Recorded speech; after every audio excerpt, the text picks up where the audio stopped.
नमस्कार। आज हम हिमालय का अगला पार्ट देखेंगे। पिछले वीडियो में हम लोगों ने पढ़ा था कि हिमालय के 4 पार्ट हैं, जिसमें से पहला हिमालय जो है तो ट्रांस हिमालय है। ट्रांस हिमालय के बाद है सर्वोच्च या बृहद हिमालय। तो एक प्रकार से देखा जाए तो हिमालय जो है सो ओरिजिनल हिमालय कहा जाए तो ये सर्वोच्च या बृहद हिमालय है। ट्रांस हिमालय जो था हिमालय से बनने से पहले ही उसका निर्माण हो चुका था। तो अगर ओरिजिनली अगर देखा जाए तो सर्वोच्च या बृहद हिमालय ही ओरिजिनल हिमालय है। और हिमालय को हम लोग दो तरीके से पढ़ते हैं, एक पढ़ते हैं प्राकृतिक तौर पे और दूसरे नदियों के तौर पर। तो ये अभी जो हम लोग पढ़ रहे हैं प्राकृतिक तौर पर पढ़ रहे हैं। आगे पढ़ेंगे नदियों के तौर पे कि नदियों ने हिमालय को कैसे कैसे विभाजित किया है। तो आइए हम लोग सर्वोच्च या बृहद हिमालय आज देखते हैं। तो इसका नाम है हिमाद्री अर्थात सर्वोच्च या बृहद हिमालय। हिमाद्री अर्थात सर्वोच्च या बृहद हिमालय, तीनों नाम इसी के हैं। तो हिमालय का अगर देखा जाए तो ये हिमालय जो है यह हिमालय की सबसे ऊंची श्रेणी है। पिछले वीडियो में भी हमने आपको बताया था कि ये श्रेणी यानी कि एक से ज्यादा पहाड़ों को श्रेणी कहते हैं। और एक पर देखा जाए तो पूरा ये हिमालय है। हिमालय का नामकरण किया था ब्रिटिश पीरियड में जॉर्ज एवरेस्ट, एक इसके सर्वेक्षक थे, उन्होंने ही इसकी खोज की थी। तो उन्हीं के नाम पे इस हिमालय को, जो कि एवरेस्ट है, जो कि दुनिया की सबसे ऊंची चोटी है, उसकी खोज जॉर्ज एवरेस्ट ने की थी। तो इसलिए उसका नाम जॉर्ज एवरेस्ट के नाम पर उसका नाम एवरेस्ट रख दिया गया। तो हिमालय की सबसे ऊंची श्रेणी है, इसकी औसत ऊंचाई 6000 मीटर है। तो देखा जाए तो यानी कि बृहद हिमालय में ज्यादातर जो पहाड़ियां हैं उनकी ऊंचाई जो है सो 6000 से ज्यादा है। तो जितने भी पहाड़ हैं उनमें औसत ऊंचाई 6000 मीटर है। विश्व की सबसे ऊंची चोटी है एवरेस्ट। यह कहाँ है? नेपाल में है। इसकी ऊंचाई कितनी है? 4888 मीटर। 4888 मीटर मीटर है इसकी ऊंचाई। ये ऊंचाई कहां से मापा जाता है? ये समुद्र तल से इसकी ऊंचाई मापी जाती है।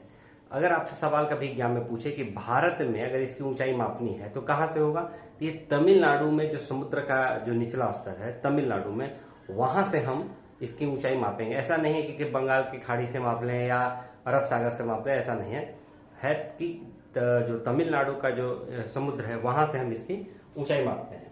तो बृहद हिमालय लघु हिमालय से मेन सेंट्रल थ्रस्ट के द्वारा अलग होता है। अब जो हिमालय का अब कोई इस तरह के लाइन कोई खींचा हुआ नहीं है, लेकिन एक हम समझते हैं कि इसके बाद का जो हिमालय है ये यहाँ से बृहद हिमालय खत्म हो गया। अब जो है वह हिमाचल श्रेणी शुरू हो रही है। तो यही कह रहा है कि बृहद हिमालय और लघु हिमालय से मेन सेंट्रल थ्रस्ट के द्वारा वो बंटवारा होता है। ऐसा कोई कहीं लाइन खींचा हुआ नहीं, लेकिन एक हम अनुमान के तौर पर मान लेते हैं कि यहीं पर से अलग होता है। बृहद हिमालय का निर्माण ओलियोसीन काल में हुआ है।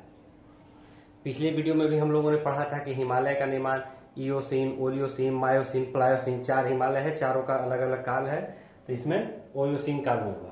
अब हम समझ लेते हैं हिमालय का जो बृहद हिमालय है इसको कहां से कहां तक है। तो ये पीओ के नंगा पर्वत से शुरू होकर नामचा बरवा तक जाता है बृहद हिमालय।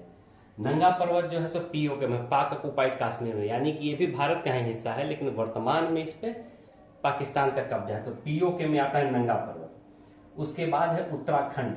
उत्तराखंड में है बंदरपूछ, कामेट और नंदा देवी। बंदरपूछ, कामेट और नंदा देवी जो पर्वत है ये कहां पड़ता है? उत्तराखंड का हिस्सा है ये। बंदरपूछ और कामेट के बीच में यमुनोत्री और गंगोत्री आता है। आपको पता है जब हम नदी पढ़ेंगे तो इसको डिटेल पढ़ेंगे कि यमुनोत्री बंदरपूछ हिमालय से निकलती है और गंगोत्री ये भी हिमालय के पार्ट से ही निकलती है, जो कि कहां पे आता है? ये आता है बंदरपूछ और कामेट के बीच का ये हिस्सा है। तो बंदरपूछ से निकल जाता है यमुनोत्री और उसके बीच से निकलती है गंगोत्री, आगे जाके ये गंगा कहलाती है। केदारनाथ और बद्रीनाथ जैसे ये जो धार्मिक स्थल हैं ये भी उत्तराखंड के इसी हिस्से में आते हैं। उसके बाद है नेपाल हिमालय। नेपाल हिमालय यहां से लेके यहां तक का जो हिस्सा है वो नेपाल हिमालय में आता है। तो नेपाल हिमालय में कौन कौन पर्वत आता है? धौलागिरी, अन्नपूर्णा, मंसालू, गौरी शंकर और एवरेस्ट।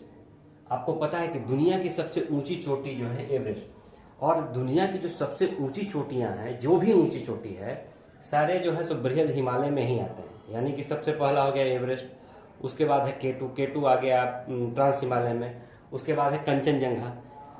एक सवाल आता है कंचनजंगा के विषय में कि भारतीय भूमि पर स्थित भारत की सबसे ऊंची चोटी कंचनजंगा। पिछले वीडियो में हम लोगों ने पढ़ा था कि भारत की सबसे ऊंची चोटी K2 काराकोरम 2, तो वो K2 जो है सो POK में आया था, पाक ऑक्युपाइड कश्मीर में। लेकिन कंचनजंगा जो है पूरी तरह से सिक्किम में भारत के क्षेत्र में आता है, इसलिए कंचनजंगा ही भारत की वास्तविक जो है सबसे ऊंची चोटी है। तो उसके बाद है मैकालू और मनसालू, दो पर्वत है, इसमें थोड़ा कंफ्यूजन हो जाता है, मनसालू और मैकालू। ये सब जितना है ये नेपाल हिमालय में ये सब सारी चोटियां आती है। उसके बाद सिक्किम में आता है कंचनजंगा। सिक्किम का जो भारत का हिस्सा है उसमें आता है कंचनजंगा। उसके बाद है सबसे अंतिम में अरुणाचल प्रदेश के पास है नामचा बरवा। ज्यादातर हिस्सा इसका जो है सो तिब्बत में आता है, कुछ हिस्सा अरुणाचल प्रदेश में। तिब्बत यानी कि आप कह लीजिए कि चीन के हिस्से में ये चला जाता है। तो नामचा बरवा का जो ज्यादा हिस्सा है वो चीन में चला जाता है, यानी कि तिब्बत में चला जाता है। इसके कुछ हिस्से जो है अरुणाचल प्रदेश में है। तो इतना ही जो है सब बृहद हिमालय का पार्ट है जिसको हम लोगों को पढ़ना है, और यही एग्जाम में ज्यादातर पूछा जाता है। इसको अगर आप ध्यान से देखेंगे तो इन्हीं पर्वतों को दाएं बाएं करके क्वेश्चन ऊपर नीचे करके पूछा जाता है, जिसको अमूमन हम लोग गड़बड़ा जाते हैं।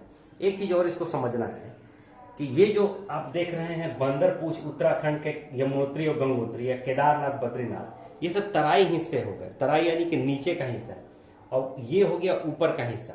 अगर आपको एग्जाम में कुछ समझने में कंफ्यूजन होता है तो आप समझ लीजिए कि जिन इलाकों में कोई व्यक्ति घूमने नहीं जाता है, इन इलाकों में कोई व्यक्ति घूमने नहीं जाता है, इतने ज्यादा ठंडे जगह हैं, बर्फ से ढके रहते हैं कि यहाँ कोई घूमने नहीं जाता। आप इन जगहों पे कोई छुट्टी मनाने या हिल स्टेशन वगैरह आप यहाँ नहीं जाते। यहाँ पर वही लोग जाते हैं जिनको पर्वतारोहण करना रहता है, पहाड़ों पर चढ़ना रहता है, वही लोग इसमें जाते हैं, बाकी कोई जाता नहीं है। तो मुझे लगता है कि आपको समझ में आया होगा, और फिर भी अगर कोई दिक्कत होगा तो आप कमेंट करिएगा, आगे मैं फिर बताऊंगा। धन्यवाद।